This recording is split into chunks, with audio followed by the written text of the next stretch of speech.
miséricorde. Ah, la miséricorde, c'est dans ce message du temps de la fin. Nous allons nous tenir debout et nous allons lire la parole. Nous allons lire dans 1 Roi, chapitre 18, verset 36.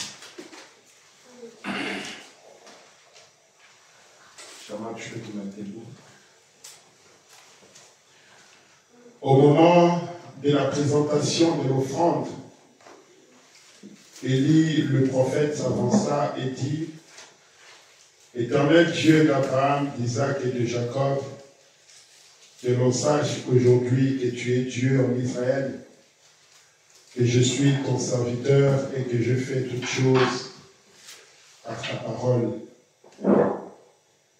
Réponds-moi, Éternel, réponds-moi, afin que ce peuple reconnaisse que c'est toi, Éternel, qui es Dieu, et que c'est toi qui ramènes leur cœur. Et le feu de l'Éternel tomba et il consuma l'holocauste, le bois, le pierre et la terre, et il absorba l'eau qui était dans le fossé. Quand tout le peuple vit cela, ils tombèrent sur leur visage et dirent: C'est l'Éternel qui est Dieu. C'est l'Éternel qui est Dieu. Éternel Dieu, notre Père Céleste, nous voulons bénir la lecture de ta parole. Seigneur notre Roi, voici, nous voulons nous approcher maintenant à la table du Seigneur pour pouvoir partager cette nourriture spirituelle avec tes enfants. Accorde-nous ta grâce, mon Dieu. Soutiens-nous dans ce que nous sommes en train de faire. Ton prophète a dit que nous, en tant qu'hommes, nous devons faire notre part. Et toi, Dieu, tu feras aussi ta part. Voici ce qui est en mon pouvoir. C'est de lire tout simplement les Écritures. Mais pour pouvoir l'interpréter et pour pouvoir la manipuler correctement, cela ne relève que de toi, Seigneur. Ainsi, viens fermer ma pensée, viens fermer ma bouche. Aide-moi à ne pas rajouter et à ne pas enlever quelque chose de cette parole, mais de dire tout simplement ce qui est déjà dit, parce que ça a été prouvé que cela apportera la vie. Bénis-nous ce matin, nous nous abandonnons à tes saintes mains au nom de Jésus-Christ. Amen. Amen. Ce matin, je voulais continuer sur mon thème de la semaine, passée. Nous avons vu la semaine dernière, le dimanche passé, un sujet que nous avons intitulé l'Éternel. C'est l'Éternel qui ramène le cœur. Amen. Amen. Lorsque nous voyons un prophète sur la terre, ce n'est pas un homme ordinaire, mais c'est Dieu qui est en train de faire un travail pour pouvoir attirer l'attention de ses enfants. Je voulais aujourd'hui que nous puissions regarder un peu les choses de manière assez tranquillement et calmement. Nous allons prendre dans Genèse chapitre 15. Dans Genèse chapitre 15, la Bible nous dit, là on parle de notre père Abraham. Abraham a rencontré le Père, rencontré Dieu, et Dieu va lui faire une promesse. Donc au verset 13, Genèse 15, verset 13, la Bible dit, et l'Éternel dit à Abraham, donc à ce moment-là, Abraham n'avait pas encore son nom changé, sache que tes descendants seront étrangers dans un pays qui ne sera point à eux, et ils y seront asservis, et on les opprimera pendant 400 ans.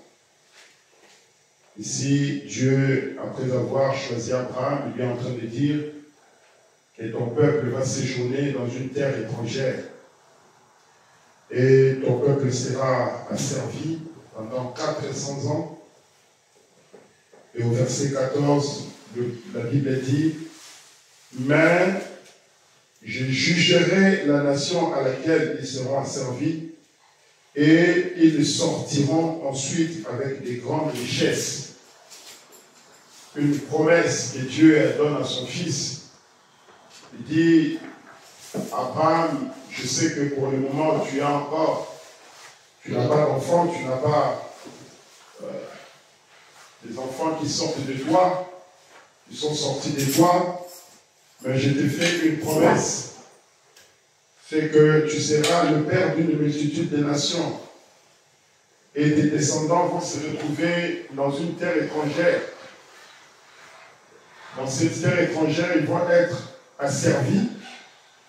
Mais à un moment donné, je vais les délivrer. Je vais venir moi-même pour le ramener.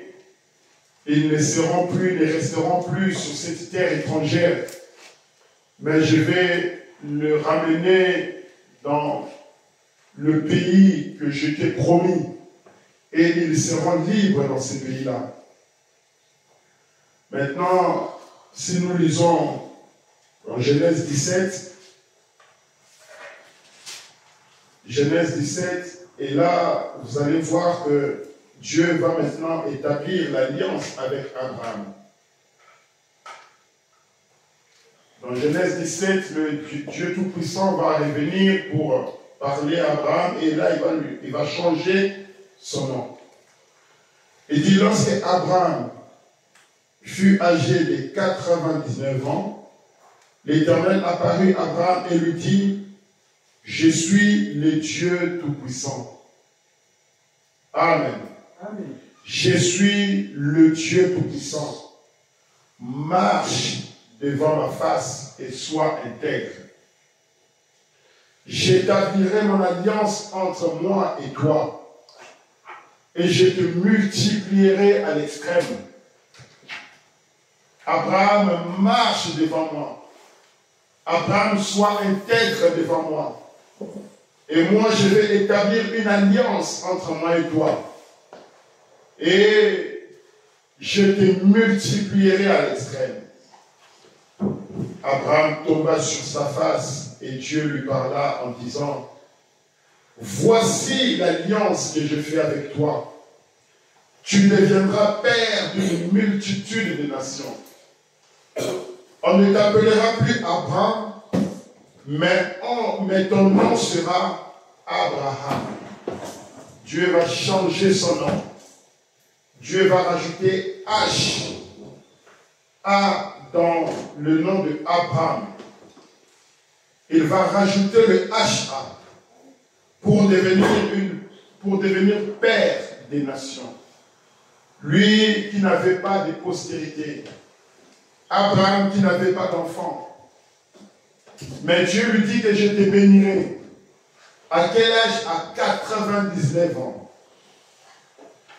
La Bible continue, dit, on ne t'appellera plus Abraham, mais ton nom sera Abraham. Car je te rends père d'une multitude de nations. Je te rendrai fécond à l'extrême. Je ferai de toi des nations et des rois sortiront de toi. J'établirai mon alliance entre moi et toi. Maintenant, l'alliance, ce n'est pas simplement entre Dieu et Abraham, mais la Bible dit entre moi et toi et tes descendants après toi. Amen. Et nous sommes des descendants d'Abraham. Et donc si l'alliance, Dieu a établi une alliance avec notre père Abraham, aujourd'hui notre père Abraham n'est pas là physiquement. Mais nous, ses descendants, nous, ses enfants, nous devons garder, ou nous avons encore la même alliance. La Bible dit, j'établirai mon alliance entre moi et toi et tes descendants après toi. selon leur génération. Ce sera une alliance perpétuelle, en vertu de laquelle je serai ton Dieu et celui de ta postérité après toi. Je te donnerai et à tes descendants après toi le pays que tu habites comme étranger. Voilà la promesse de Dieu. Toi et tes descendants, vous n'allez pas errer partout, mais vous allez avoir ces pays où tu es actuellement comme un étranger. Mais moi, le Dieu Tout-Puissant, je vais te le donner. Ça sera à toi et à ta postérité après toi. La Bible dit, tout le pays de Canaan en possession perpétuelle, et je serai leur Dieu. Dieu dit à Abraham, toi, tu garderas mon alliance, toi et tes descendants après toi, selon leur génération. C'est ici mon alliance. Je te bénirai. Je ferai de toi une grande nation. Des rois sortiront de toi. Des grands hommes sortiront de toi. Amen. Amen. Je vais te donner la terre. Là où tu es actuellement comme un étranger. Mais maintenant, je vais établir une alliance entre moi et toi. Et voici mon alliance. Toi, tu garderas mon alliance. Toi et tes descendants, vous garderez mon alliance après toi. Selon leur génération. C'est ici mon alliance que vous garderez entre moi et vous. Et ta postérité après toi. Tout mâle parmi vous sera circoncis. Amen. Amen. Tout le mâle parmi vous sera circoncis. Vous vous circoncirez et ce sera un signe d'alliance entre moi et vous. Ah. Dieu va choisir un homme. Dieu va l'appeler. Dieu va établir une alliance. Et Dieu va lui dire, voici l'alliance entre moi et toi. Moi, je me charge de tous les restes. Mais toi, tu vas garder une seule chose. C'est que tout mal qui naîtra de toi, qui viendra de toi, il doit être circoncis. Maintenant, dans Genèse 48, tout mal qui sortira de toi devra être circoncis. La circoncision, ça sera là le signe de notre alliance. J'ai déjà établi l'alliance avec toi, mais le signe qu'il y a une alliance entre moi et toi, il faut que le mâle soit circoncis. Dans Genèse 48, verset 21. La Bible dit, Israël dit à Joseph. Maintenant ici, c'est Jacob. Nous avons vu que Dieu a dit à Abraham que tu auras une multitude de nations. De toi sortira de rois et de grands hommes. Mais souviens-toi que ta postérité va séjourner dans une terre étrangère. Mais ça ne sera pas perpétuel. Et ils seront là pendant 400 ans. Et au bout des 400 ans, je vais les ramener sur cette terre où tu habites comme un étranger. Le pays de Canaan, je te le donne. Maintenant, ici, c'était Jacob. Après que Dieu a changé son nom, il est devenu Israël. Il a eu ses enfants. Maintenant, comme vous connaissez l'histoire, je ne vais pas rentrer dans les détails. Joseph était allé, il était vendu par ses frères pour aller en Égypte. Et après, lorsqu'il s'est révélé, il s'est manifesté à ses frères, ils les ont appelés, il a dit, allez chercher mon père. Ses frères sont allés chercher leur père. Le père est arrivé à Goshen, ils étaient établis à Goshen. Et le père a grandi, ou le père a vieilli, je vais dire, et le père est arrivé à la fin de sa vie. Et regardez ce qu'il dit au verset 21, Genèse 48, verset 21, il dit, Israël dit à Joseph, voici, je vais mourir. Il arrive à la fin de sa vie. Voici, je vais mourir. Mais Dieu sera avec vous. Et il vous fera retourner dans le pays de vos pères. Amen. Amen. Israël, Dieu ne vous laissera pas ici en Égypte. Mais Dieu va vous ramener, va vous retourner dans le pays de votre père. Là où Abraham, Dieu lui avait dit que je te donnerai cette terre. Elle sera à toi. Regardons un peu dans Genèse 28.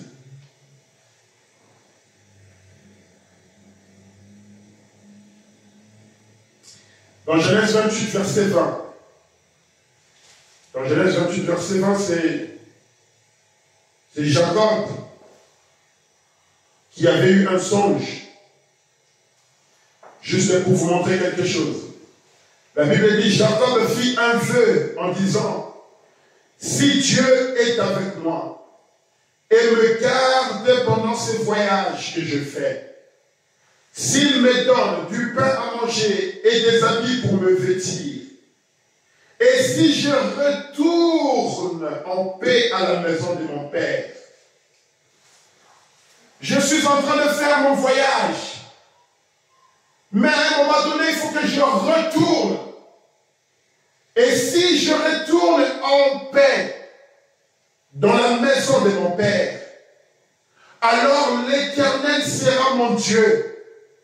Cette pierre que j'ai dressée pour monument sera la maison de Dieu. Et je donnerai la dîme de tout ce qu'il me donnera. Amen. Il y avait une promesse de retourner. Dieu a donné une terre à Abraham. Dieu lui a dit que cet espace ici où tu es comme un étranger, là où tu habites maintenant, le pays de Canaan, où tu es actuellement comme un étranger, j'ai juré de pouvoir te le donner à toi et à tes descendants. Mais souviens-toi que tes descendants, à un moment donné, vont se retrouver dans une terre étrangère. Ils vont y habiter pendant 400 ans. Mais au bout de 400 ans, je vais les ramener ici. Je vais traiter moi-même avec la nation qui les a asservis, qui les a assujettis. Je vais traiter avec eux. Je vais les libérer. Et Joseph ici, il était aussi lui en train de voyager pour aller chercher sa femme. Et là, il voit qu'il était en songe. Il voit un escalier qui apparaît, les anges montaient et descendaient. Il va dire à Dieu, mais si réellement c'est toi qui es en train de me parler, laisse que ce voyage que je suis en train de faire, j'ai quitté la maison de mon père, j'ai quitté le pays de mon père, j'ai quitté la maison de mon père, mais que ça ne soit pas pour toujours. Il faut qu'à un moment donné, je retourne dans la maison de mon père. Et quand il est arrivé proche de sa mort, il dit à Joseph, voici, je vais mourir, mais Dieu sera avec vous et il vous fera retourner dans le pays de vos pères. Parce que c'était le pays que Dieu leur avait donné. Amen. Dans Genèse 50, Joseph aussi à son tour, avant de mourir, il va appeler aussi ses frères au verset 24 pour leur dire, Joseph dit à ses frères, je vais mourir,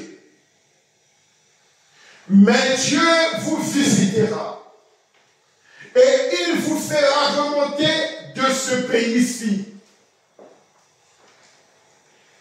Dieu vous visitera. Il vous fera monter de ce pays-ci, dans le pays qu'il a juré de donner à Abraham, à Isaac et à Jacob. Amen. Vous ne resterez pas ici en Égypte. L'Égypte, ce n'est pas votre pays. L'Égypte, ce n'est pas votre terre. Dieu ne vous l'a pas donné. Vous devez retourner. Vous allez rentrer dans le pays que Dieu a donné à Abraham, à Isaac et à Jacob. Maintenant, remarquez. Les enfants d'Israël se sont retrouvés en Égypte. Vous connaissez l'histoire. Ils ont fui Canaan parce que la situation était difficile. Et Dieu avait envoyé Joseph en Égypte pour précéder ses frères, pour pouvoir les délivrer, pour pouvoir les sauver quand le moment allait devenir difficile. Et après la mort de Joseph,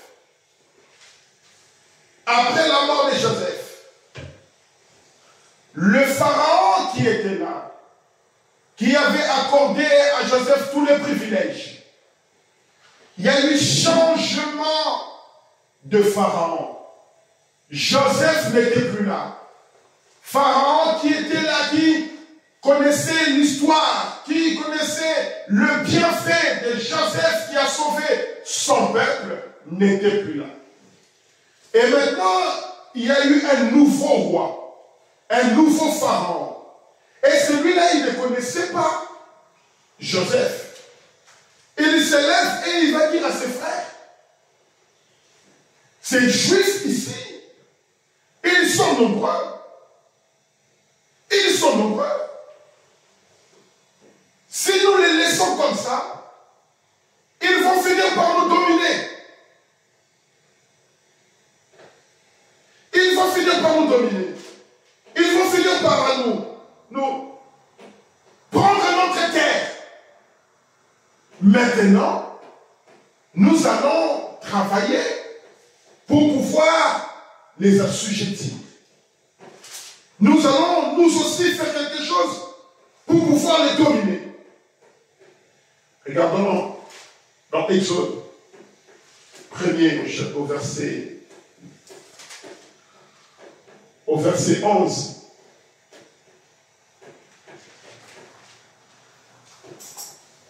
Commençons au verset 8.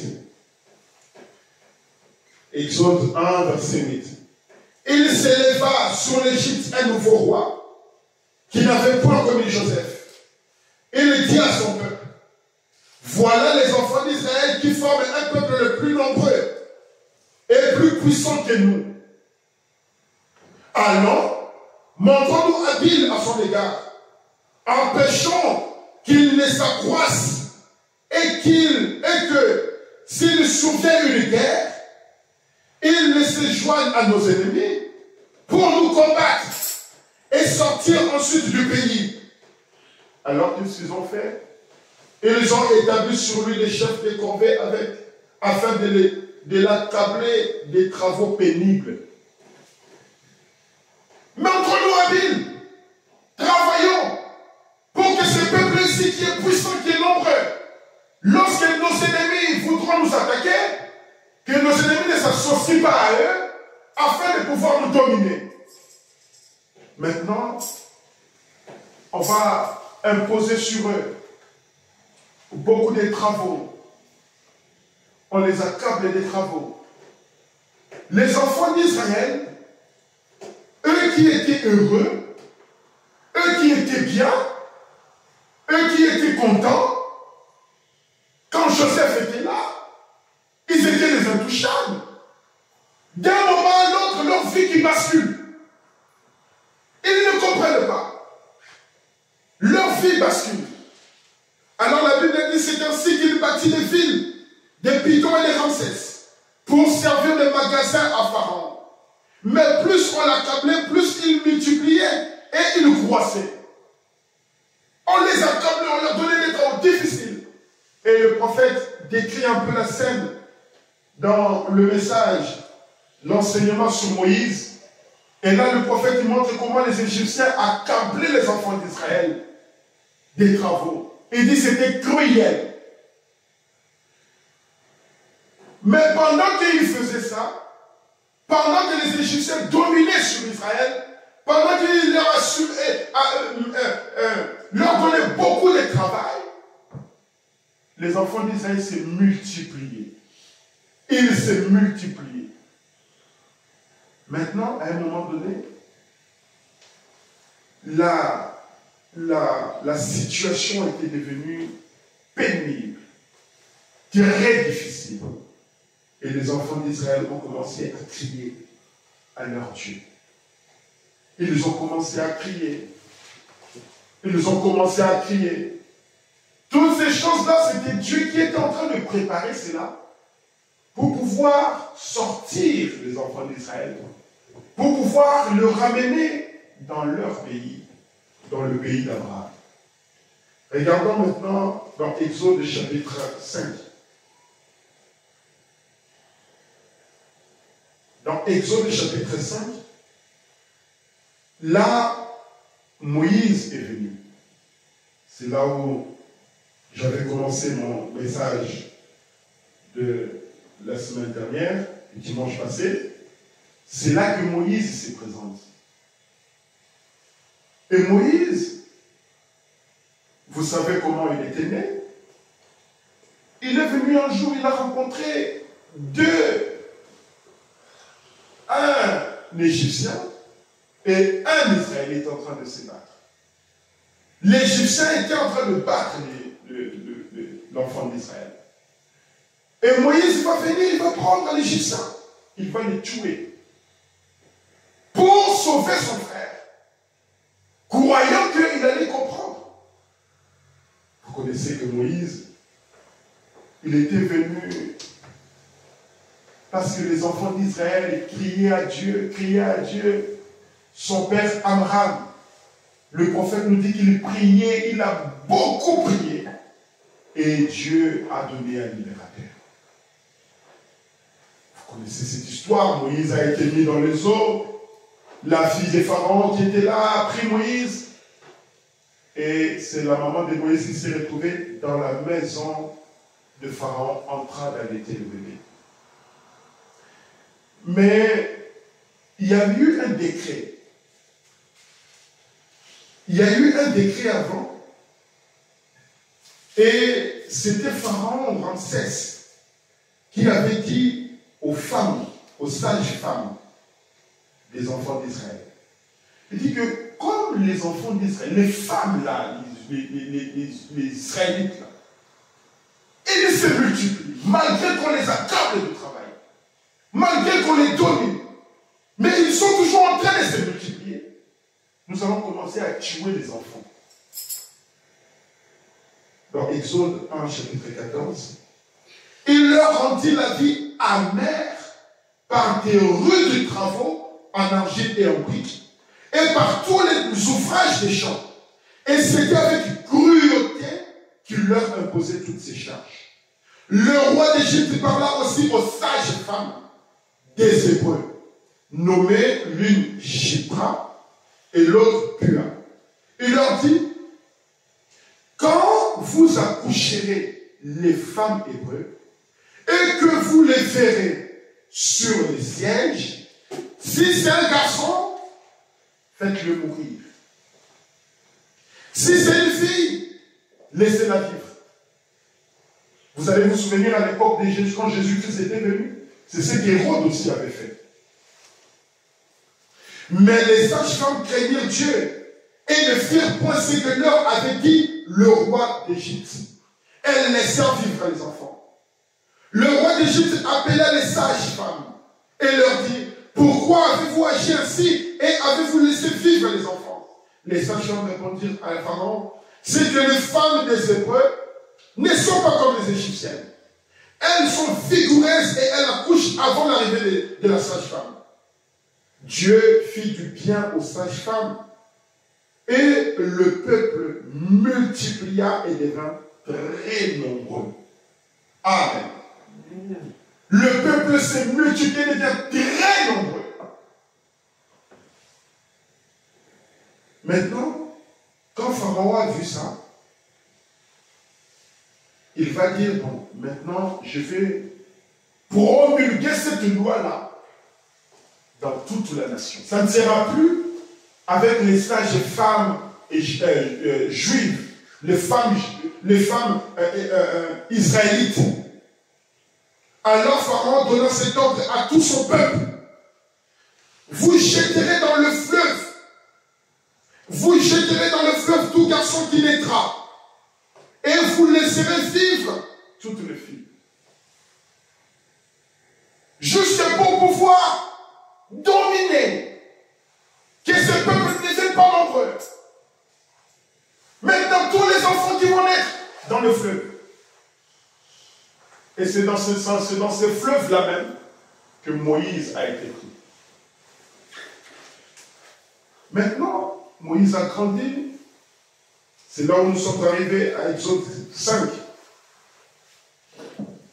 Moïse a trouvé 2 Israélites, 2 enfants d'Israël, en train de se battre. Il est venu, mais vous êtes des frères. Pourquoi vous êtes en train de vous battre? Alors il se regarde, dit, veux-tu aussi nous tuer comme tu as tué l'Égyptien? Moïse a dit, oh, donc cette histoire est connue maintenant dans tous les pays. Et Moïse a pris la fuite, il est parti. Dieu l'a gardé 40 ans dans le désert. Parce que les enfants d'Israël l'ont rejeté. Alors qu'il était là pour les aider, ils ont dit, ah, tu veux aussi nous tuer. Ils l'ont mal compris. Ils ont mal compris leur libérateur. Ils ont mal compris la personne qui était venue pour les amener à retourner au pays. C'est l'Éternel qui ramène nos cœurs. Et maintenant, regardez. Donne-moi ça. Merci. Exode 5. Au verset 20, la Bible dit, Dieu a envoyé Moïse maintenant pour aller parler à Pharaon. Et Moïse arrive devant le Pharaon, il dit, je vais sortir les enfants d'Israël. Il dit, mais tu es malade. Sors! Il va chasser Moïse. Et les enfants d'Israël et le Pharaon va demander à ses frères égyptiens de rajouter encore une dose de travail aux enfants d'Israël. Verset 14, je commence au verset 14. La Bible dit, on bâtit, au verset 13, les inspecteurs le pressaient en disant, achevez votre tâche jour par jour, comme quand il y avait de la paille. Donc, maintenant, il rajoute encore du travail. Le paille, c'était les Égyptiens qui venaient donner aux enfants d'Israël. Maintenant, là, on dit, même les pailles, vous devez aller chercher, mais vous devez quand même respecter le quota journalier de ce que vous devez faire.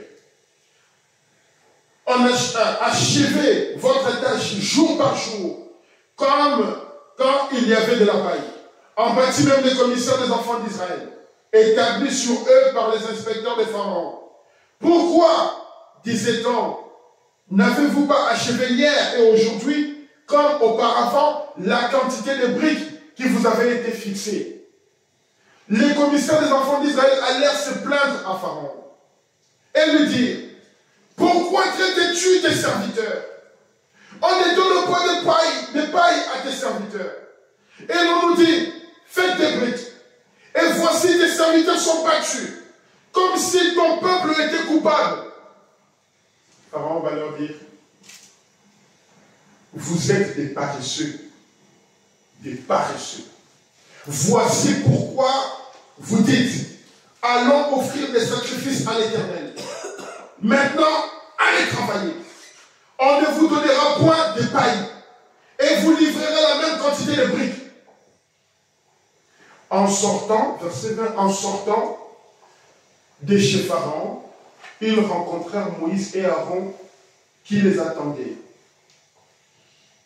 les inspecteurs qui étaient partis vers Pharaon pour dire, mais le travail devient difficile, on ne nous donne pas les pailles, en plus on nous dit de finir le travail journalier. Pharaon qui dit, vous êtes des paresseux, sortez. C'est pour ça que vous dites que vous voulez aller faire des sacrifices à votre Dieu. Maintenant, sortez, allez travailler. Et en sortant, ils vont croiser Moïse et Aaron. Maintenant, écoutez ce qu'il dit au verset 21.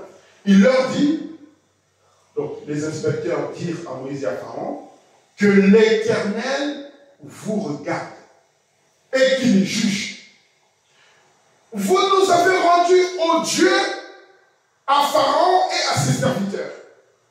Vous avez mis une épée dans leurs mains pour nous faire périr. C'est à cause de toi, Moïse, et de toi, Aaron. Vous étiez, je ne sais pas d'où. Vous venez ici, oh non, vous êtes venus nous libérer. Maintenant, vous ne nous avez pas libérés. Et vous nous avez rendus, oh Dieu, auprès de Pharaon. Maintenant que l'Éternel vous regarde. C'est à cause de vous que nous subissons toute cette misère. Le prophète même qui est venu pour le libérer. Le prophète même qui avait la commission directe venant de Dieu. Pour le faire sortir de cette situation. Et les amener dans un pays où coule le lait et le miel. Et les amener dans un pays de liberté. Le faire retourner dans le pays de leur père.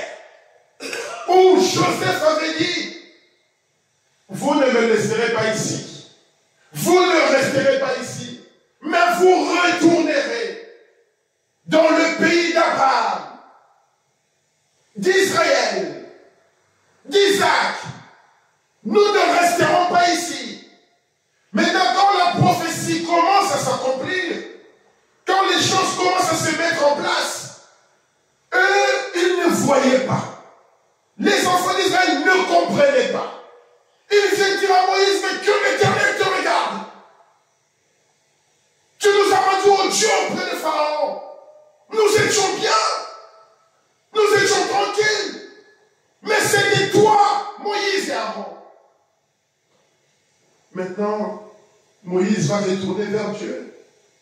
Il va pleurer vers Dieu. Il va dire, Seigneur, pourquoi as-tu fait du mal à ces peuples? Pourquoi m'as-tu envoyé depuis que je suis allé vers Pharaon pour parler en ton nom? Il fait du mal à ses peuples et tu n'as pas délivré ton peuple. Amen.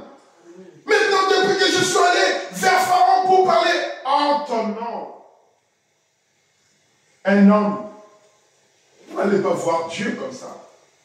Mais vous allez voir un homme qui va venir et lui parler au nom du Seigneur Jésus-Christ. Au nom du Dieu Tout-Puissant. Et si vous recevez cet homme-là, vous êtes délivrés. Vous êtes libérés. Amen. Que l'Éternel te regarde. Que l'Éternel te regarde. Maintenant, regardons dans Deutéronome, chapitre 18. Vous connaissez cette histoire. Moïse est allé, il a libéré les enfants d'Israël. Il a accompli sa mission. Et il va leur dire, au chapitre 18, Moïse va dire aux enfants d'Israël, l'Éternel, ton Dieu, te suscitera du milieu de toi, d'entre tes frères, un prophète comme moi. Amen. Le même prophète que Dieu a envoyé pour délivrer les enfants d'Israël, pour les faire sortir de là où ils étaient, pour les amener dans un pays où coule le lait et le miel. C'était par un homme, c'était par un prophète qui est venu parler au nom du Dieu Tout-Puissant. Maintenant, il va dire ici aux enfants d'Israël, l'Éternel, ton Dieu, te suscitera du milieu de toi, d'entre tes frères, un prophète comme moi. Donc, lorsque vous verrez un homme prophète comme moi, sachez que cet homme-là vient pour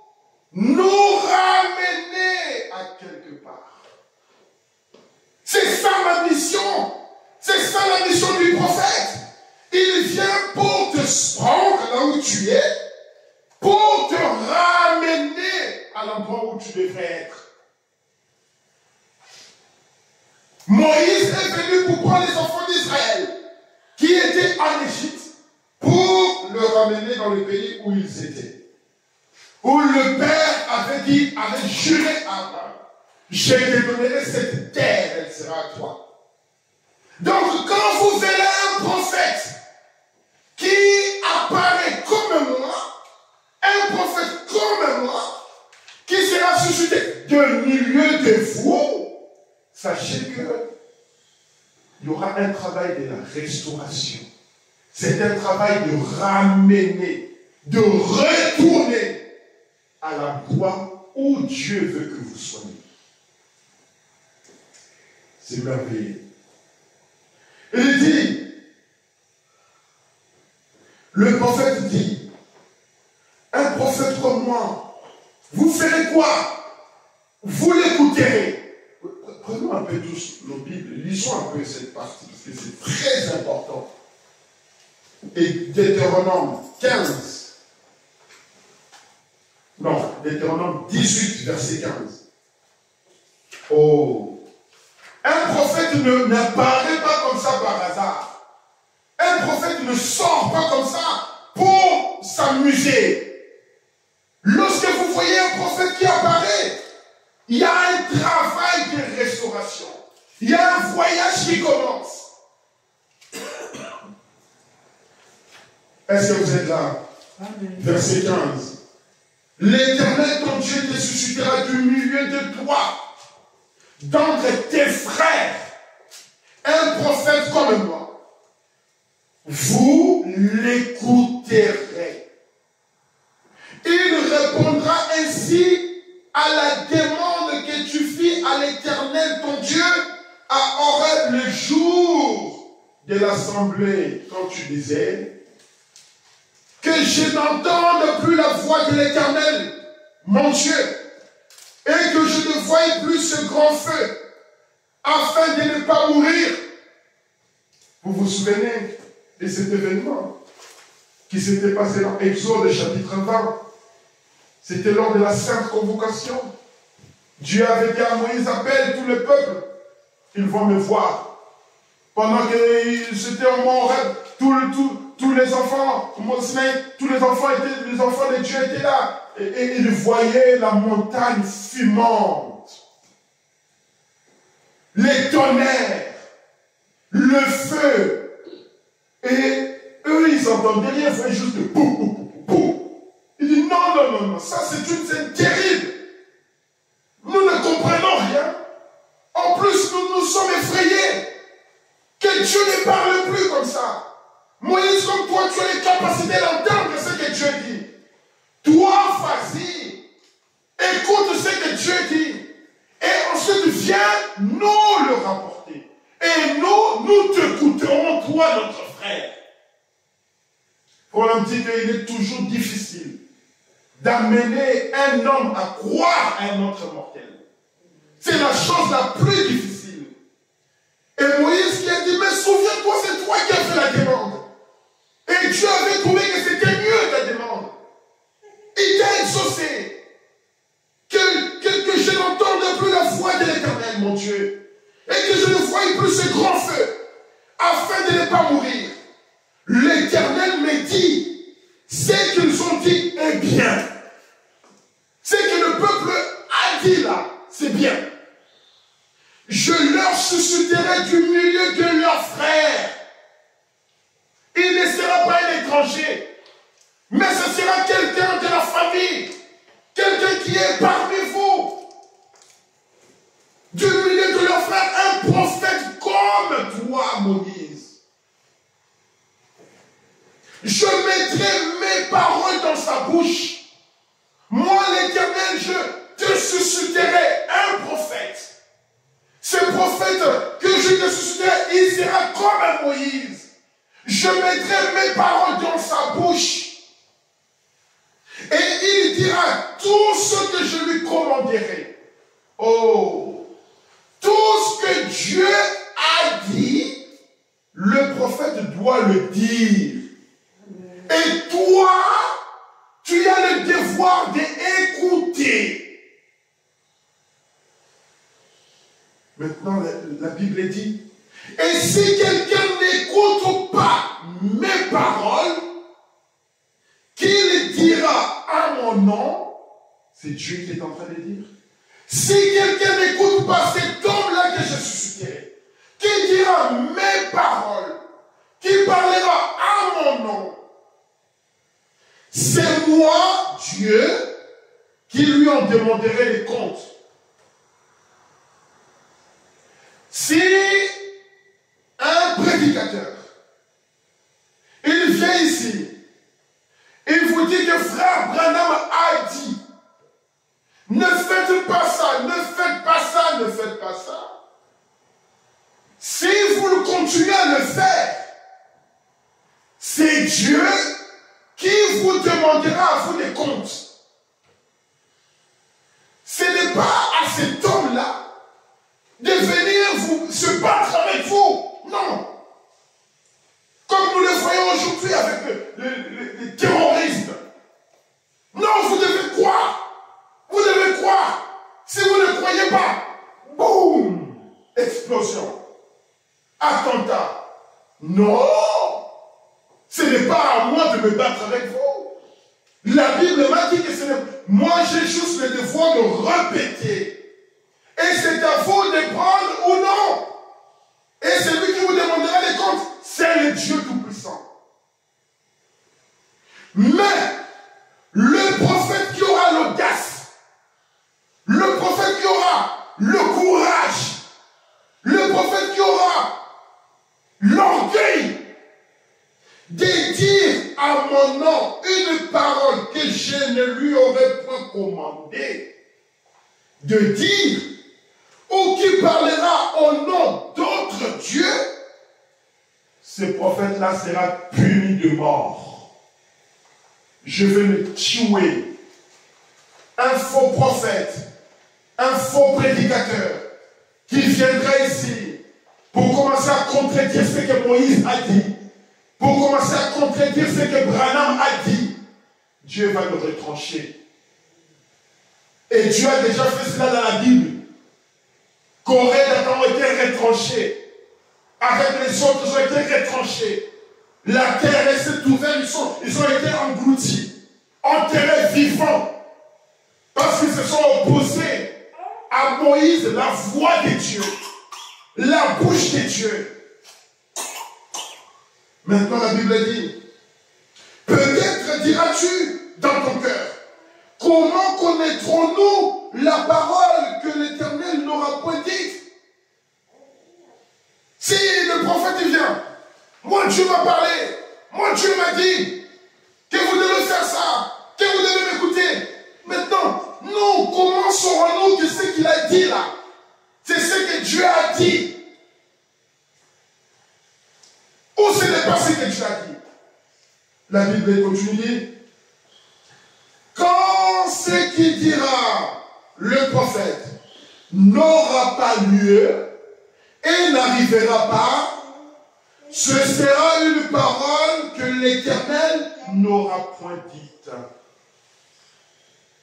Si le monsieur vient, il dit quelque chose qui ne s'accomplit pas, donc c'est quelque chose que Dieu n'a pas dit.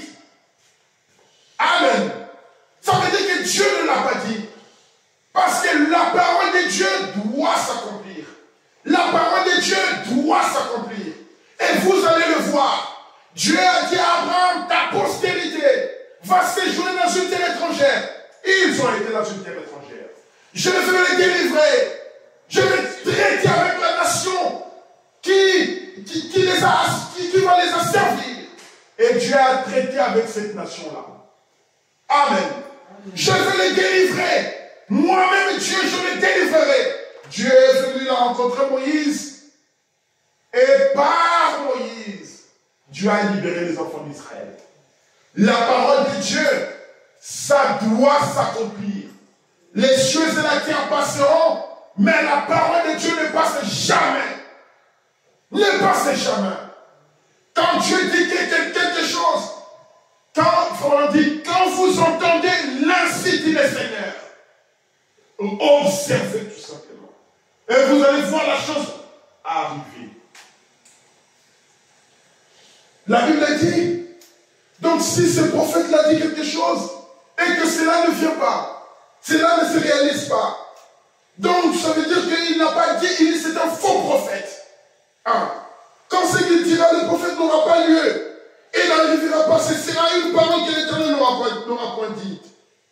Et écoutez, dit, c'est par audace que le prophète l'aura dite. N'ayez pas peur de lui. Quand un pasteur, quand un prédicateur, quand quelqu'un vient dire quelque chose que le prophète n'a pas dit, n'ayez pas peur de lui. Dis frère, tu mens. Ce que tu dis, ce n'est pas la parole. Ce n'est pas ce que Frère Branham a dit.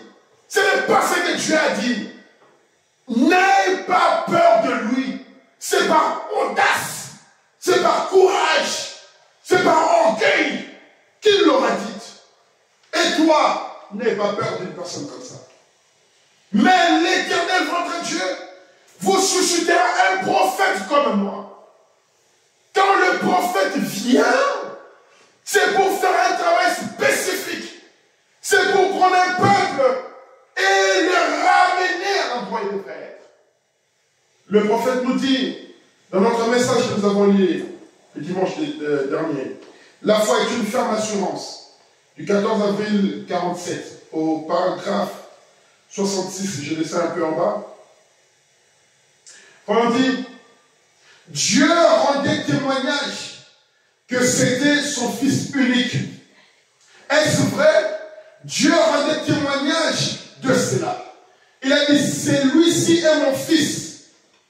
Il a dit, si vous ne me croyez pas, croyez à cause de ses œuvres même. Si moi, en tant qu'un homme, vous ne me croyez pas, mais croyez à ce que vous voyez. Parce que les choses que je suis en train de faire, un être humain ne peut pas le faire. Si vous voyez cela se produire, ça veut dire que le Dieu Tout-Puissant qui le fait. Ce n'est pas moi en tant qu'un homme. Est-ce vrai? Il a dit, l'homme rend témoignage de lui-même. Vous savez ce que je dis, il dit, vous savez ce que les Écritures, ce que disent les Écritures. L'homme veut rendre témoignage de lui-même. Comme la Bible dit, c'est par audace qu'il aura dit. L'homme veut rendre témoignage de lui-même. Vous savez ce que disent les Écritures. S'il rend témoignage et que ce qu'il dit n'est pas vrai, alors ne me croyez pas. Mais si je rends témoignage et que ce que je dis est vrai, mon Père en rendra témoignage. Et si je vous parle, maintenant, le frère dit, et si je vous parle d'un don de guérison divine, et que Dieu n'en rende pas témoignage, laissez ça de côté.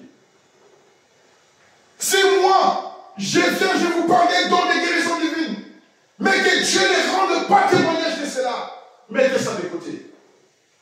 C'est faux. Mais si Dieu rend le témoignage de ça, croyez que c'est le don de Dieu pour vous. C'est vrai. Je n'aime pas devoir apporter ceci comme ça, mes amis. Mais j'espère que vous lisez cela entre les lignes. Remarquez donc. C'est le don de Dieu. Il a été enlevé. Beaucoup de gens sont venus à Jésus sans jamais être guéris. Et il a prié pour beaucoup sans qu'il y ait des résultats. Parce qu'il n'y croyait pas. Amen. Jésus-Christ va prier pour les gens. Mais Jésus-Christ lui-même, le Dieu Tout-Puissant, n'est pas la Vierge, qui n'est pas venu par le sexe. Mais il va prier pour les gens. Les gens ne sont pas guéris. Comment dit? C'est parce qu'ils ne croyaient pas. Ils ne croyaient pas qu'il était le Fils de Dieu. Il disait, eh bien, il se fait lui-même Dieu. Si vous ne croyez pas au prophète, à l'homme de Dieu, vous n'allez rien obtenir. Vous n'avez pas la révélation de qui est cet homme qui est venu. Pourquoi il est venu. Vous n'allez rien obtenir. C'est ce que le monde aujourd'hui a fait. En rejetant le message, j'ai croisé un jeune homme une fois à l'hôpital. Il était malade. Il avait sa cigarette à la main. Un vieux papa qui vient par là et dit, je veux du feu. Il donne du feu. Je lui demande, mon cher ami, qu'est-ce que tu as? Il dit, j'ai beaucoup bu. Je fume trop de la drogue, de la cigarette et tout. Et je me suis levé dans le véhicule des pompiers. J'étais là, je me disais, mais je ne sais pas qu'est-ce qui s'est passé. Et voilà, je suis à l'hôpital, ça fait 2 jours. Je suis fichu. Je lui dis, mais pourquoi tu bois? Il dit, quand je sortirai d'ici, je ne boirai plus. C'est vrai? Oui, je ne boirai plus. Et pendant qu'il était en train de fumer sa cigarette, je dis, mais ça te tue encore plus que même ta boisson. Il dit, oui, je sais. Je lui dis, est-ce que tu es chrétien? Il dit, non, je ne suis pas chrétien, je ne crois pas, mais j'ai quand même fait le catéchisme. Je dis, mais c'est quoi ton catéchisme? Est-ce que tu as une Bible? Je n'ai pas de Bible. Et je lui ai dit, c'est la seule chose qui peut te sauver. C'est la seule chose qui peut te délivrer. Je vais arrêter de boire. Je vais arrêter de fumer. Là, c'est parce que tu es dans cette condition, mon ami. Mais une fois que tu vas sortir de l'hôpital, mais tu vas continuer à boire. Tu vas continuer à fumer. Tu vas continuer à prendre tous ces tas de trucs. Pourquoi? Tu as rejeté le message. Tu as rejeté la Bible. La parole te donne la force. La parole te donne une puissance pour dominer sur ces choses-là. La parole t'empêche de tomber dans ces choses-là. L'Éternel, votre Dieu, vous suscitera un prophète comme moi. Et Dieu a toujours envoyé des hommes de Dieu. Dieu avait toujours envoyé des hommes à Israël pour pouvoir, à un moment donné, quand ils tombaient ou quand ils s'éloignaient de la parole, Dieu envoyait toujours quelqu'un pour pouvoir les délivrer. Après la mort de Moïse, Dieu leur a envoyé Josué pour continuer à les conduire. Mais après que Moïse soit parti, Dieu ne les a pas laissés. Regardons par exemple dans Juge chapitre 2, au verset 10. La Bible dit, toute cette génération, donc la génération de Josué et les autres, toute cette génération fut recueillie auprès de ses pères. Donc, ils sont morts.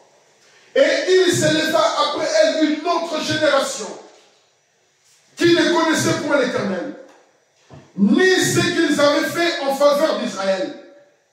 Les enfants d'Israël firent alors ce qui déplaît à l'Éternel. Ils ont rejeté l'alliance. Au lieu de respecter l'alliance, au lieu de garder l'alliance, et ils ont abandonné l'alliance. Ils ont commencé à faire des choses comme ils voulaient. Les enfants d'Israël firent alors ce qui déplaît à l'Éternel. Et ils servirent les Baals. Ils abandonnèrent l'Éternel, le Dieu de leur père, qui les avait fait sortir du pays d'Égypte. Et ils allèrent auprès d'autres dieux. Entre les dieux de peuple qui les entouraient. Ils se prosternèrent devant eux. Et ils irritèrent l'Éternel. Ils abandonnèrent l'Éternel et ils servirent Baal et les Astartés. La colère de l'Éternel s'enflamma contre Israël. Il les livra entre les mains des pillards qui les pillèrent. Amen.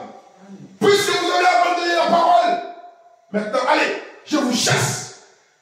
Et les pillards sont entrés. répandit entre les mains de leurs ennemis d'alentour. Et ils ne purent plus résister à leurs ennemis. Partout où ils allaient, la main de l'Éternel était contre eux pour leur faire du mal. Comme l'Éternel l'avait dit, comme l'Éternel leur avait juré. Ils furent ainsi dans une grande détresse. Ils abandonnent la parole. Après que la génération de Josué et de Caleb, des grands hommes de Dieu, ils sont partis. Une nouvelle génération qui naît. La Bible avait dit, Dieu avait dit à Abraham, je traiterai avec ta postérité selon leur génération. La génération de Josué sont partis. Une nouvelle génération qui vient. Une nouvelle génération qui apparaît. Mais les enfants qui ne connaissaient pas, qu'est-ce que Dieu avait fait à nos pères lorsqu'ils étaient devant la mer Rouge? Qu'est-ce que Dieu avait fait à nos pères lorsqu'ils étaient en Égypte? Qu'est-ce que Dieu avait fait à notre père Jacob lorsqu'il était à Padam Aram? Ils ne connaissaient pas cette histoire-là. Ils ont abandonné l'alliance. Ils ont laissé la parole. Et Dieu ne les a pas laissés comme ça. Il les a chassés. Il les a envoyés partout. On les pilla. La main de Dieu était sur eux pour leur faire du mal. Parce que Dieu avait dit, si tu abandonnes mon alliance, je traite comme ça avec toi. Que les autres nations fassent ce qu'ils voulaient, cela était égal à Dieu. Cela ne regardait pas Dieu. Mais que Israël, les enfants de l'alliance, les enfants d'Abraham, qu'ils se détournent ou qu'ils commencent à vivre comme les autres nations, non, ça Dieu ne pouvait pas les supporter. Et voilà que la colère de Dieu s'enflamma. Partout où ils sont partis, ils étaient dans la détresse. Mais qu'est-ce que Dieu fait? Au verset 16, l'Éternel suscita des juges.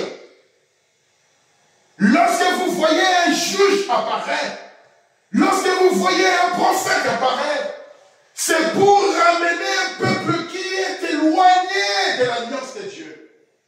Un peuple qui s'est éloigné, qui est allé loin de la parole de Dieu. Et Dieu vous envoie des hommes pour pouvoir vous restaurer, pour pouvoir vous ramener, pour pouvoir ramener votre cœur à la parole, à l'alliance.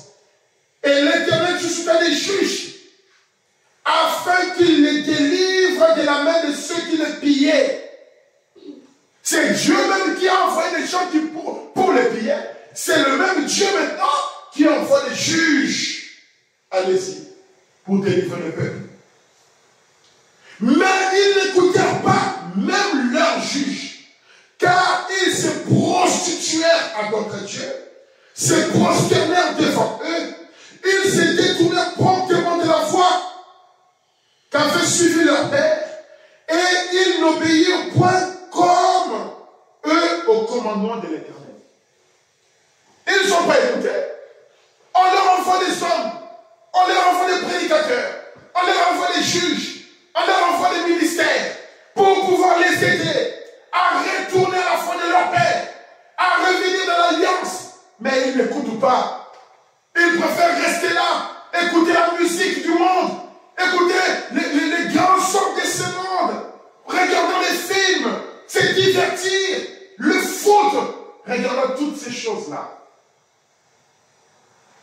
Lorsque l'Éternel leur suscitait les juges, l'Éternel était avec le juge. Ce n'était pas le juge qui venait de lui-même, mais l'Éternel venait avec les juges. L'Éternel était derrière les juges. Les gens voyaient un juge, les gens voyaient un homme, mais ce n'était pas un homme. C'était Dieu derrière pour faire le travail. Et il les délivrait de la main de leurs ennemis pendant toute la vie du juge. Amen. Quand le juge était là, pendant toute la vie du juge, il arrivait à les délivrer de la main de leurs ennemis.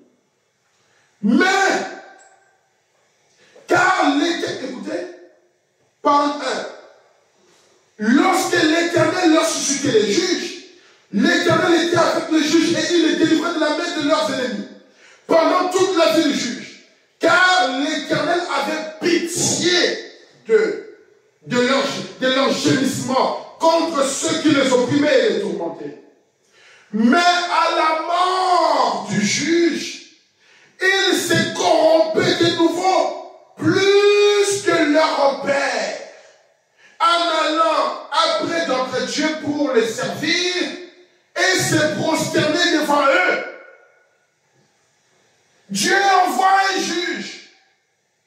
Dès que le juge meurt, dès que le juge quitte la scène, les enfants d'Israël retournent dans la prostitution spirituelle. Les enfants d'Israël retournent dans le monde. Les enfants d'Israël retournent dans les affaires du monde. Et la Bible dit, mais à la mort du juge, il s'est corrompu de nouveau plus que ce que leur père avait fait, et ils le font encore plus. C'est là où nous sommes arrivés. Vous regardez le mal qui se faisait à l'époque du prophète ou pendant ces années-là. Regardez ce qui se passe aujourd'hui. C'est pire. Et le prophète nous dit qu'une femme prostituée, si elle met au monde un enfant, cet enfant-là sera 10 fois plus prostitué qu'elle. Vous allez voir, dans la Bible, on parle de femmes prostituées. Une femme qui avait eu 5 maris. La femme samaritaine, on dit que c'était une prostituée. Mais aujourd'hui, vous allez voir des jeunes filles, des femmes, demandez-leur combien de maris elles ont eu. Demandez-leur combien de conjoints elles ont eu. Vous allez vous dire, mais Seigneur, une femme qui va avoir 30 partenaires, 40 partenaires dans la vie. Incroyable. Et donc voilà que les enfants d'Israël, après le départ du juge, ils se corrompaient encore. Ils se prosternaient devant eux. Et ils persévéraient dans la même conduite et le même endurcissement. Amen. Et ça, c'était toujours comme ça. Ils se corrompent. Dieu envoie un juge. Qui les délivre à un moment donné. Ils se corrompent encore. Paul dit dans la reine des Séba, du 5 avril 59, il dit, prions, précieux Seigneur, nous nous tenons maintenant à la croisée des chemins. Nous en sommes arrivés au point où nous devons soit accepter, soit rejeter cela. Nous sommes arrivés à la croisée des chemins. Nous devons maintenant soit accepter ce que le juge a dit, ce que la parole a dit, ce que le prophète a dit, ou rejeter cela. Nous ne pouvons pas sortir ce soir par ces portes de cet endroit tels que nous étions y entrant.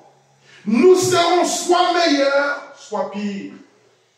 Vous ne pouvez pas franchir la porte de la maison de Dieu et ressortir tel que vous êtes entré. Vous devez rentrer et vous devez ressortir soit meilleur, soit pire. On continue, dit, et maintenant, comme mon frère Duplessis l'a dit, nous avons parlé du grand don du Messie, le dernier don à l'Église, qui devait apparaître juste avant le jugement. Je te prie, ô Dieu, de te manifester à cette Église ce soir, que tu n'es pas mort, mais tu es vivant, et que le Dieu qu'ils adorent, le Jésus qu'ils aiment, marche à côte avec eux. Connais les pensées même de leur cœur. Amen. Lorsque vous voyez le prophète, c'est Dieu lui-même qui est derrière. La Bible nous a dit, Dieu a envoyé les juges et Dieu était derrière. Le prophète est venu, il dit, le don pour ces derniers âges. Le don pour ces temps de la fin, ce n'est pas un homme, mais que vous puissiez comprendre que c'est Dieu qui traite avec vous. Que vous puissiez comprendre que c'est Dieu qui est côte à côte. Quand vous voyez Malachie 4, ce n'est pas un homme, mais c'est Dieu lui-même qui est là à côté de lui. C'est Dieu même qui est là, qui traite avec vous. Ne les rejetez pas. Ne l'abandonnez pas. Ne négligez pas la parole. Oh! Il dit qu'il connaît les pensées même de leur cœur. Un jour, les enfants d'Israël, lorsqu'ils sont sortis de l'Égypte, ils se sont retrouvés dans le désert. Dans le désert, après la mort de Moïse, ils devaient maintenant prendre possession avec Josué. Ils ont commencé la marche. Ils arrivent, Dieu dit, regardez, Deutéronome chapitre 2. Dieu va leur dire, la terre là, je ne vous l'ai pas donnée. La terre d'Ésaü ne vous appartient pas. La terre des enfants de Lot, de Moabite, je ne vous l'ai pas donnée. N'allez pas vers les Moabites pour prendre leur terre. Parce que je ne serai pas avec vous. N'allez pas vers les autres peuples pour prendre leurs affaires. Deutéronome chapitre 2, verset 5. Verset 2. L'Éternel me dit, vous avez assez suivi les contours de cette montagne. Tournez-vous vers le nord. Donne cet ordre au peuple. Vous allez passer à la frontière de vos frères. À la frontière de qui? De vos frères. Les enfants d'Ésaü qui habitent à Séir, ils vous craindront. Mais soyez bien sûrs vos gardes. Ne les attaquez pas, car je ne vous donnerai dans leur pays pas même de quoi poser la plante du pied. Dans leur pays, même là où il faut mettre juste la plante de vos pieds, vous n'allez pas la voir. Ce sont vos frères. Votre mission, c'est juste de passer. Non, nos frères pentecôtistes, nos frères catholiques, nos frères méthodistes, laissez-les tranquilles. Vous avez une mission. Vous êtes le peuple choisi par Dieu. Vous êtes conduit par un prophète. Vous avez un itinéraire. Vous avez un voyage. Ne regardez pas ce que font les autres. N'écoutez pas ce que disent les autres. Vous êtes dans votre voyage. Vous avez la colonne de feu qui est avec vous. Suivez votre voie. Il dit, la Bible dit, verset 5, ne les attaquez pas, car je ne vous donnerai pas leur pays, pas même de quoi poser la plante du pied. J'ai donné la montagne de Sion en propriété à Ésaü. Vous achèterez d'eux, à prix d'argent, la nourriture que vous mangerez. Et vous achèterez d'eux à prix d'argent, même l'eau que vous boirez. La Bible ainsi dit, même l'eau que vous boirez, vous allez acheter cela à prix d'argent. Pas gratuit. Car l'Éternel, ton Dieu, t'a béni dans tout le travail de tes mains. Il a connu ta marche dans ce grand désert. Voilà 40 ans que l'Éternel, ton Dieu, est avec toi. Tu n'as manqué de rien. Aujourd'hui, nous voyons les enfants du message. Allez maintenant quémander chez les pentecôtistes. Allez maintenant quémander chez les gens, chez les musulmans. Quémander chez les catholiques. Oh non, maintenant j'ai un don. Maintenant mon don, il faut que j'aille partout. Non, tu as un itinéraire, mon frère. Dieu t'a béni. Qu'est-ce que tu veux? Tu veux de l'argent? C'est dans ce message. Dans le message, il y a tout.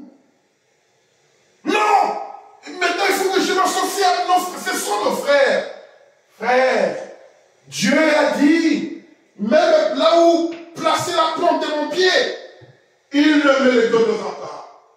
Mon endroit, ce n'est pas là-bas. Mon endroit, c'est là où Dieu me conduit. Avec la colonne de feu, avec la parole, en suivant pas à pas ce que Dieu le prophète. Amen. La Bible continue dit, nous passons à distance de nos frères, les enfants d'Ésaü, qui habitent en Séir, et à distance du chemin de la plaine, des Lames et des stores d'Héber. Puis nous nous tournâmes et nous prîmes la direction du désert de Moab. L'Éternel me dit, n'attaque pas Moab et ne t'engage pas dans un combat avec lui, car je ne te donnerai rien à posséder dans son pays.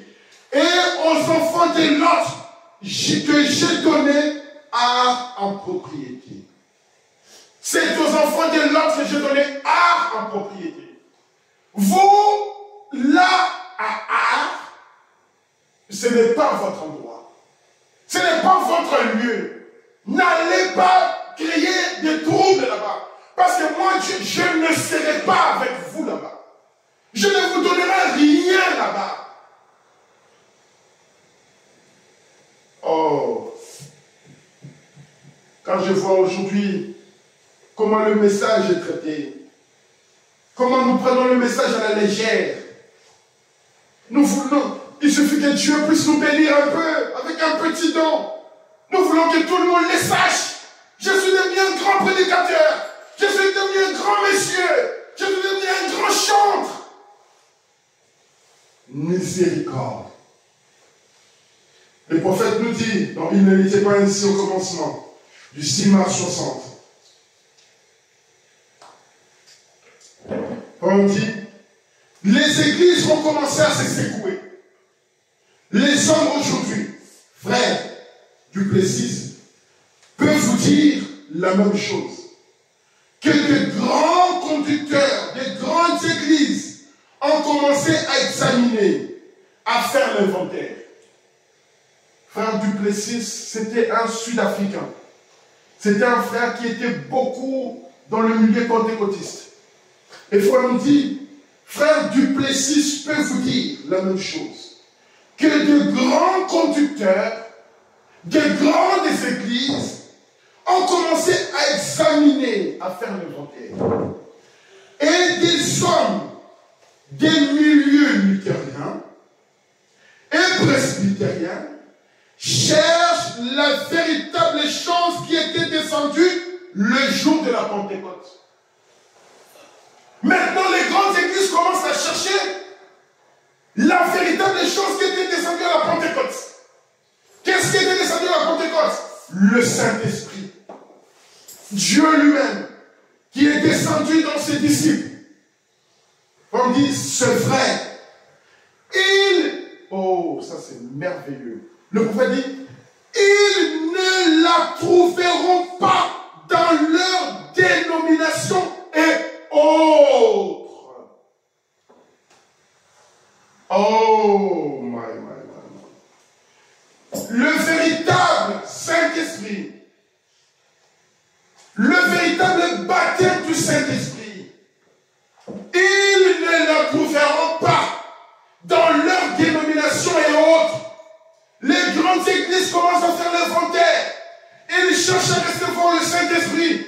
Mais là-bas, ils n'en trouveront pas. C'est Israël qui avait la colonne de feu. C'est Israël qui était conduit par Dieu. Les autres ne connaissaient rien du tout de ces choses-là. Mais ils se rassemblent et demandent où l'avons-nous laissé. Il n'est pas avec les membres de nos familles. Il n'est pas chez nos connaissances. Où l'avait-il laissé? Où est-ce que Jésus était laissé? À la fête de la Pentecôte. On dit, c'est exactement là que l'Église l'a laissé. Ils l'ont laissé à la Pentecôte. L'unique moyen pour eux de recevoir le véritable message, c'est de retourner à la Pentecôte. Amen. L'unique moyen pour recevoir le véritable baptême du Saint-Esprit, pour recevoir la Pentecôte, c'est de retourner. Mais qui doit te retourner? Qui doit t'amener sur ce chemin de retour? Il faut un prophète. Parce que de toi-même, tu ne le sauras pas. Parce que de toi-même, tu ne le verras pas. Il faut un prophète. Dans Actes chapitre 1, lorsque le baptême du Saint-Esprit est tombé, les autres personnes étaient là, quand ils regardaient les disciples parler en langue et tout ça. Mais c'est quoi? Ils sont ivres. Qu'est-ce qu'ils ont bu? Ils ne connaissaient rien. Il a fallu que Pierre se tienne là pour leur dire, chers frères, lisons un peu cela. Oh, c'est vraiment merveilleux. Chers frères, celui-ci, c'est que vos yeux sont en train de voir. C'est ce qui avait été prédit. C'est ce qui avait été promis. Actes chapitre 2. Regardez le verset 12. Ils étaient tous dans l'étonnement et ne sachant que penser. Ils se disaient les uns les autres, que veut dire ceci? Mais d'autres se moquaient et se disaient, ils sont pleins de vin doux. Ah, ils étaient là, ils regardaient, oh, mais c'est quoi ça? Qu'est-ce qui leur arrive? Mais ils sont pleins de vin doux. Alors Pierre se présenta devant les 11 et levant la voix et leur parla en ces termes. Hommes juifs, et vous qui séjournez à Jérusalem, sachez ceci et prêtez l'oreille à mes paroles. Écoutez-moi. Amen. Écoutez-moi, je vous dis, hommes juifs, écoutez-moi. Vous devez écouter un homme.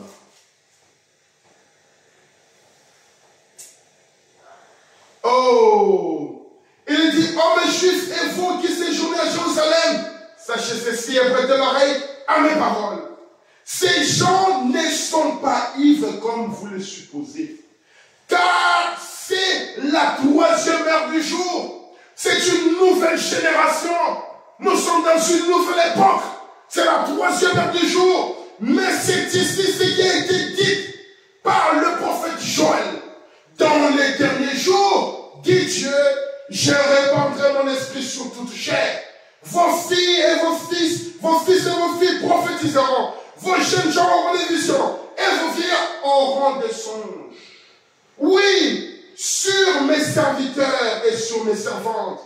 Dans ces jours-là, je répandrai mon esprit. Ils prophétiseront. C'était une promesse. C'était une prophétie. Mais les autres ne voyaient pas. Et le prophète dit, c'est exactement là que l'Église l'a laissé. Ils l'ont laissé à la Pentecôte. L'unique moyen pour eux de recevoir le véritable message, c'est de retourner à la Pentecôte où ils l'avaient laissé. Retourner là où le Saint-Esprit était descendu comme un vent impétueux et était descendu sur l'Église. Amen. Retourner. Leur cœur était enflammé et brûlé de la puissance de Dieu. Ils sont allés, guérissant les malades, chassant les démons, les mauvais esprits, prophétisant, parlant en langue, accomplissant des signes et des prodiges. Frères et sœurs, l'unique moyen pour nous de pouvoir retourner, l'unique moyen de pouvoir retrouver Dieu dans l'Église, c'est de retourner là où nous l'avons laissé au commencement. Nous devons retourner. Et qui c'est qui vient nous retourner aujourd'hui? D'après Malachie chapitre 4, c'est Élie le prophète qui vient prendre la foi des enfants pour retourner à la foi de père. C'est Élie le prophète qui le fait. Donc si toi, tu veux revenir dans la véritable foi, alors tu dois écouter ce qu'Élie le prophète dit. Si tu n'écoutes pas, tu ne retourneras jamais. Le baptême du Saint-Esprit, c'est dans ces messages. Maintenant, toi, tu quittes le message et tu vas chez le frère Denon. Oh, le frère Denon, regardez-moi, Dieu m'a béni. J'ai un 30 ans maintenant. Nous pouvons adorer ensemble. Vous êtes mes frères. Non! Là, je ne te donne même pas un endroit où poser tes pieds. Si tu vas là-bas, tu vas tomber. Je ne te le donne pas. Ta place, ce n'est pas là-bas. Reste dans la parole. Il y a tout. Dieu va te bénir parce que Dieu a déjà béni. Là où est la colonne de feu, là où est la parole de Dieu, vous êtes bénis. Donc pourquoi le prophète va dire au verset 8, au paragraphe 8, il dit, la moisson est passée, l'été est fini, et nous ne sommes pas sauvés. Nous ne sommes pas sauvés. Je suis brisé par la douleur de la fille de mon peuple. Ah, le prophète est en train de lire Jérémie qui dit ça. La moisson est passée, l'été est fini et nous ne sommes pas sauvés. Je suis brisé par la douleur de la fille de mon peuple. Je suis dans la tristesse de l'épouvante me saisit. N'y a-t-il point de pomme en Galade? Voilà comment cette écriture qui dit, j'aimerais prendre un sujet que je vais intituler Pourquoi.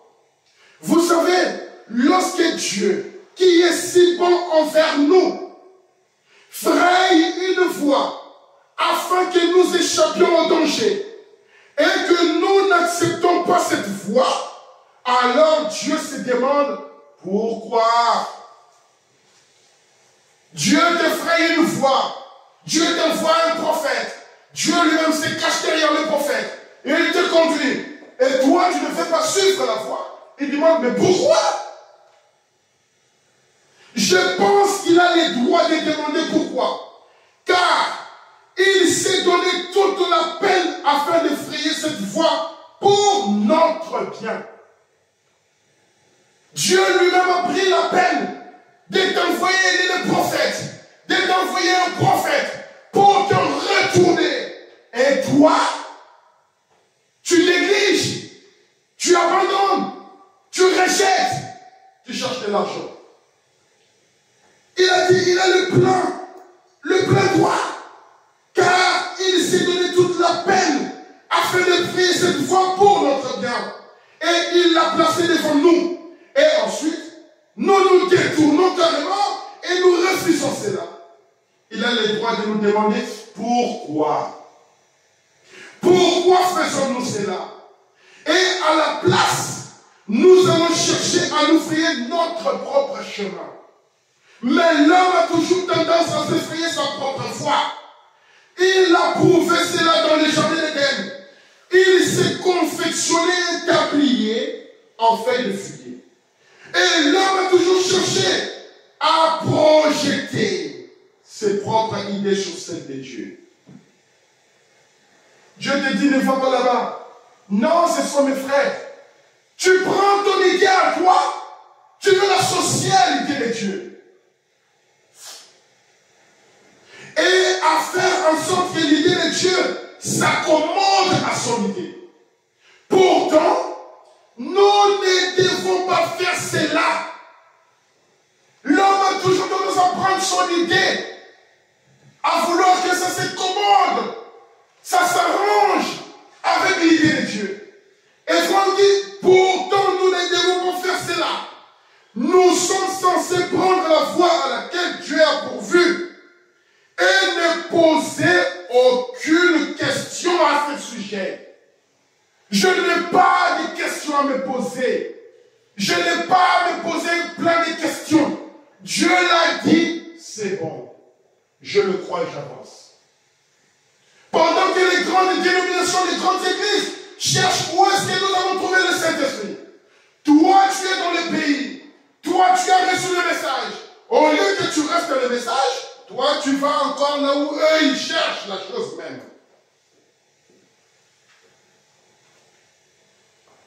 Allez simplement de l'avant et faites cela. Et vivez cela. Tel que Dieu l'a établi. Car, après tout, il sait ce qui est mieux. Amen. Dieu sait ce qui est mieux pour toi. Ne pose pas de questions. Ne cherche pas à réfléchir. Prends ce que Dieu a dit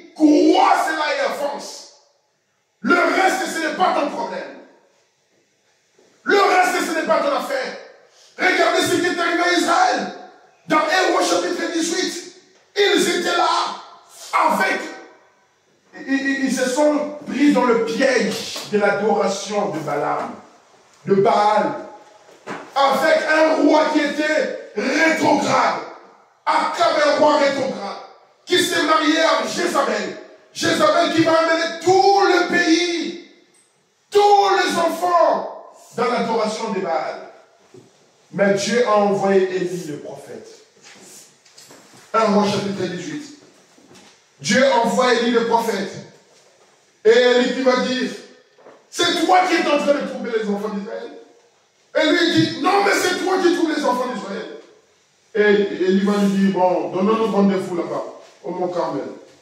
Et puis on va voir qui entre toi et moi, qui entre tes prophètes bizarres là, qui adorent Baal, Astarté, qui entre moi et eux a le véritable Dieu, qui est en train de troubler réellement Israël. Et ils vont se donner rendez-vous au Mont Carmel. Et Élie qui va dire, mais vous êtes les plus nombreux, mais commencez. Élie qui va regarder les enfants d'Élie, mais maintenant, vous, votre position, c'est quoi? Si c'est Baal qui est votre Dieu, si c'est Astarté qui est votre Dieu, allez auprès d'eux. Mais si c'est Dieu qui est le véritable Dieu, mais venez auprès de Dieu. Élie était venu pour ramener le cœur des enfants à leur Dieu. Maintenant, verset 36, il dit, au moment de la présentation de l'offrande, après que les dieux de Baal ont fait tout ce qu'ils pouvaient faire, cela n'a pas marché, cela a échoué. Élie qui va prendre l'affaire. Il va dire, Éternel Dieu d'Abraham, d'Isaac et d'Israël, que l'on sache aujourd'hui que tu es Dieu en Israël, que je suis ton serviteur, et que je fais toutes ces choses par ta parole. Deutéronome 18. Si le prophète dit quelque chose, et que cela n'arrive pas, c'est par audace qu'il aura dit. Et moi, Dieu, je vais le retrancher de la terre. Je vais les tuer, je vais les détruire. Mais s'il dit quelque chose, et que cela se réalise, donc ce n'est pas lui, l'homme, mais c'est moi Dieu. Et le prophète dit, réponds-moi, Éternel, réponds-moi, afin que ce peuple reconnaisse que c'est toi qui es Dieu, et c'est toi qui ramènes leur cœur. Amen. C'est toi qui es Dieu, c'est toi qui prends leur cœur pour le ramener dans la véritable adoration, dans la véritable adoration, dans leur pays, dans leur patrie. Et Abraham, Dieu lui a dit, je ne te donne pas d'autre pays, je te donne seulement la terre des Canaan. C'est là où tu seras. Si tu restes dans ton pays, je te bénirai. Mais en dehors de cet endroit-là, tu ne seras jamais béni. Et voici les signes de l'alliance entre moi et toi, la circoncision. Tu ne pourras être dans le pays, dans le message, sans pour autant être circoncis. Tu es dans le message et tu n'es pas circoncis. Qu'est-ce qui va t'arriver? Bah, tu vas sortir. Tu vas aller dehors. Mais si tu es circoncis, si tu as le baptême du Saint-Esprit, si tu es à la Pentecôte, réellement à la Pentecôte, là où le prophète a dit, les autres églises cherchent à y arriver. Si réellement tu y es déjà là, tu resteras dans le pays. Tu resteras dans ton territoire. Le message de l'heure. Le prophète dit que c'est toi qui ramènes leur cœur. Et le feu de l'Éternel tomba et il consuma l'Holocauste, le bois, le pierre et la terre. Et il absorba l'eau qui était dans le fossé. Quand tout le peuple vit cela, ils tombèrent de la face et dirent, c'est l'Éternel qui est Dieu. C'est l'Éternel qui est Dieu. Et quand il a dit c'est l'Éternel qui est Dieu, Élie dit, saisissez les prophètes de Baal, leur dit Élie, qu'aucun d'eux n'échappe. Et ils les saisirent parce que la parole de Dieu avait dit dans Deutéronome 18 que le prophète qui dira un mensonge, il sera puni de mort. Et Élie qui va dire, saisissez ce faux prophète et tuez-le, afin que les Écritures s'accomplissent. Amen. Oh! Le prophète dit, si vous pouvez encore me supporter un tout petit peu. Le prophète raconte dans un message, n'ayez pas peur. Dans ce message-là, le prophète dit que les enfants d'Israël, les disciples de Jésus-Christ, étaient en train d'effectuer leur voyage. Leur Dieu, Jésus-Christ, leur avait dit, allez-y et moi je vais aller prier. Alors, au lieu même de se poser la question, eux, ils ont juste accepté, obéi au commandement de leur maître. Et ils sont rentrés dans le bateau. Ils ont commencé à effectuer le voyage. Et pendant qu'ils étaient dans le bateau, ils ont commencé à donner des témoignages. Ils donnaient des témoignages, donnaient des témoignages. Et ici, c'est Simon qui va parler un peu. Et j'aimerais que vous puissiez prêter attention pendant que je suis en train d'aller vers la fin.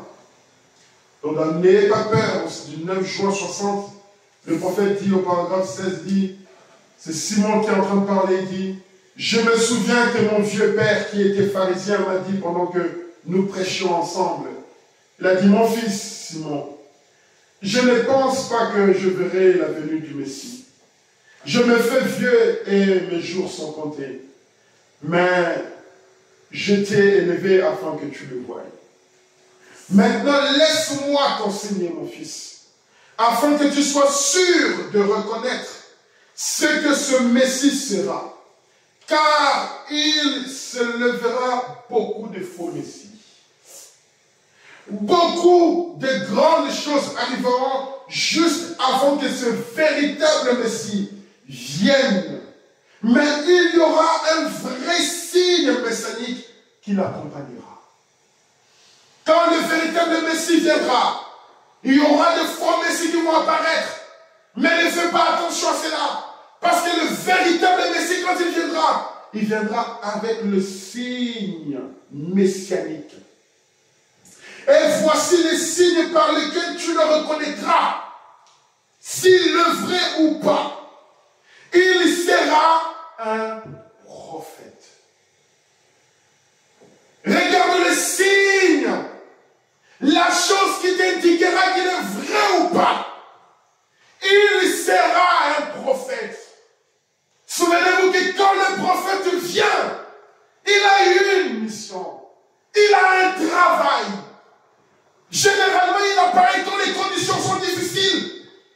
Dieu a envoyé des juges quand les enfants d'Israël ont abandonné la parole. Il essayait de combler l'absence du prophète par des juges. Mais quand le prophète apparaîtra, il aura le signe du Messie. Ça ne sera pas un prophétiseur. Ça ne sera pas quelqu'un qui parle en langue. Mais ça sera quelqu'un qui aura la parole, qui sera la bouche de Dieu. Et le signe, c'est qu'il aura le signe messianique. Il sera un prophète, un Dieu prophète. Il sera plus qu'un prophète. Il sera Dieu. Mais il sera aussi un prophète. Car les Écritures déclarent, c'est sur cela que nous nous basons, Simon, que Moïse a dit, l'Éternel, notre Dieu, suscitera du milieu de nous un prophète comme moi.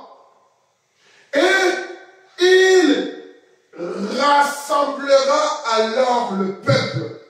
Et quand tu verras le Messie venir, le signe montrant qu'il est le Messie, c'est qu'il sera un prophète. Quand un prophète vient, qu'est-ce qu'il fait? Rassembler le peuple. Rassembler le peuple. Moïse, quand il est venu en Égypte, il a rassemblé le peuple.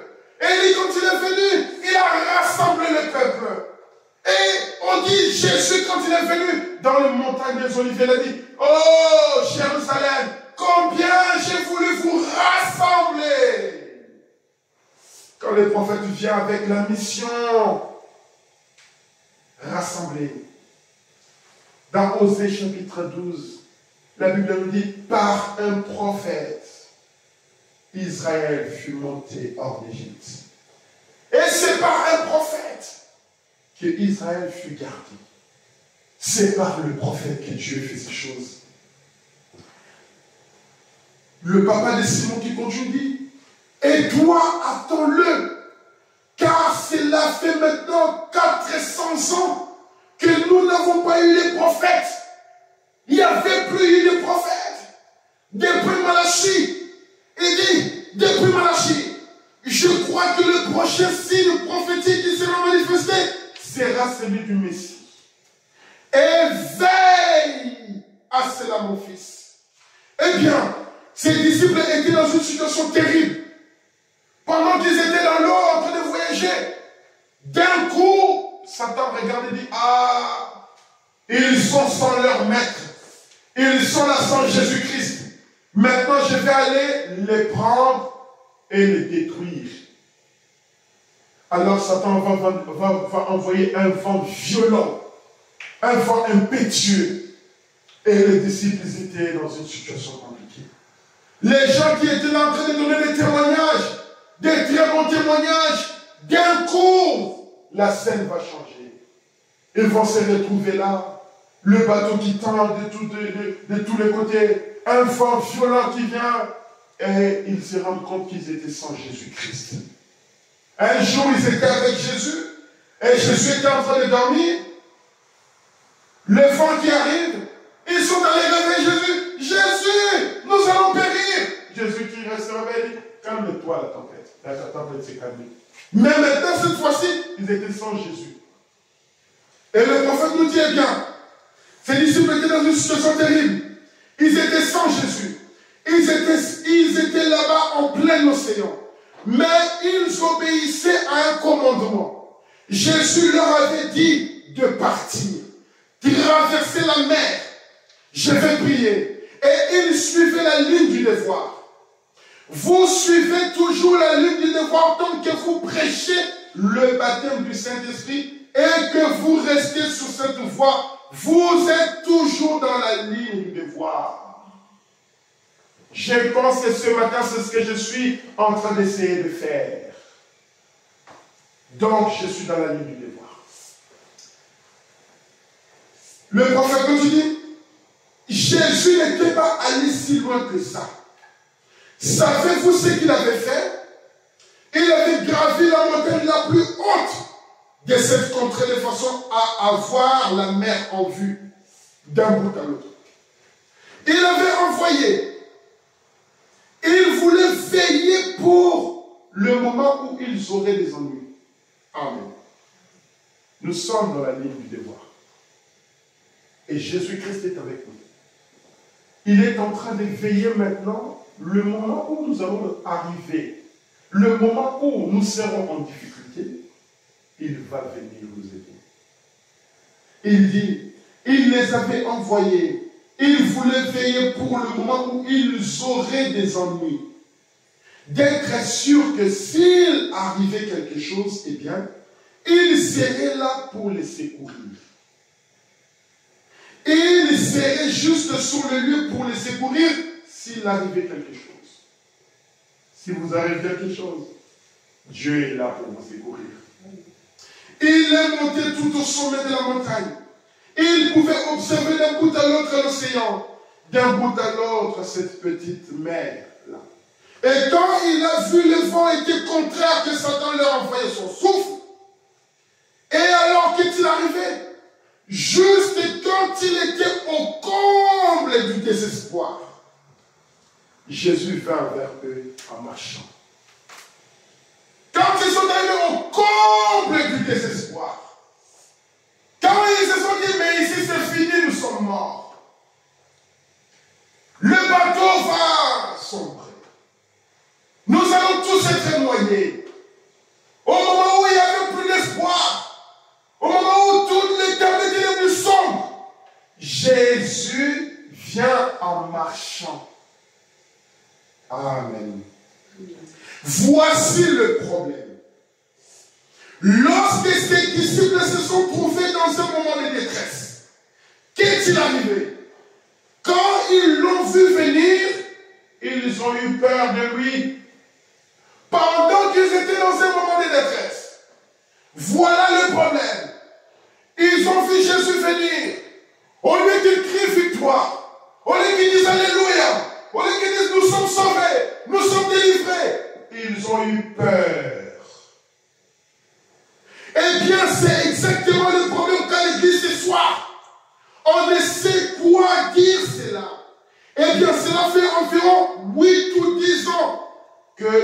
dans les champs missionnaires autour du monde, les gens ont peur. Le message ici, ça fait 8 ou 10 ans. C'est autour du monde, partout je suis en train d'aller prêcher la parole, mais les gens ont peur. Ils disent, cela pourrait-il se faire? Est-ce possible?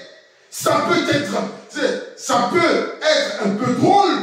J'aime frère Branham, mais je vous assure, je ne comprends pas. Les gens regardent, j'aime frère Branham, mais je ne comprends pas. Il a parfois des idées bizarres.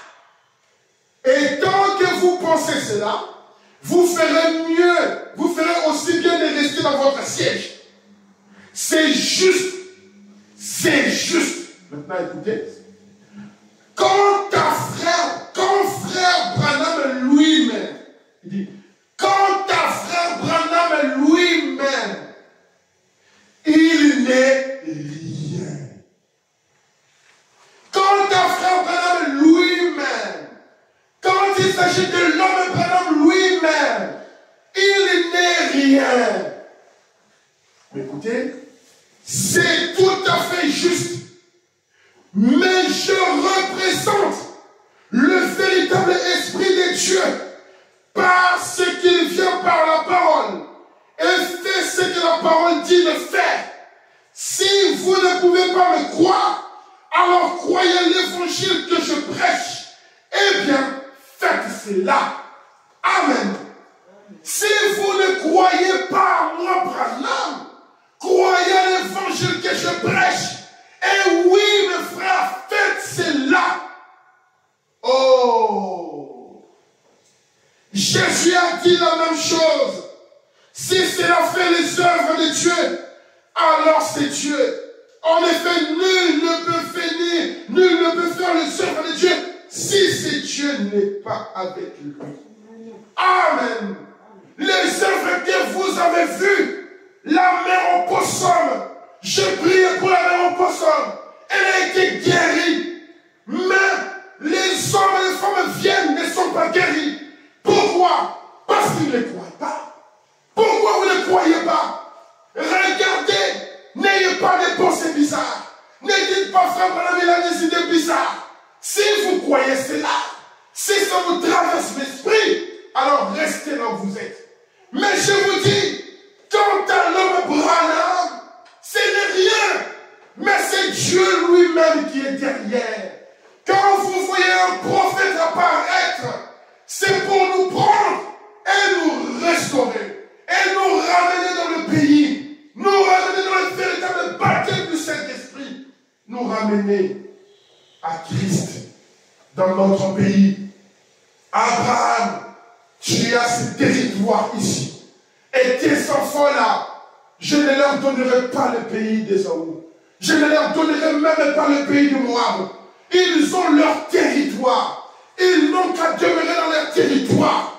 Dieu nous a envoyé le message aujourd'hui. Restons dans le message. Restons avec le prophète. C'est lui qui représente le véritable esprit de Dieu.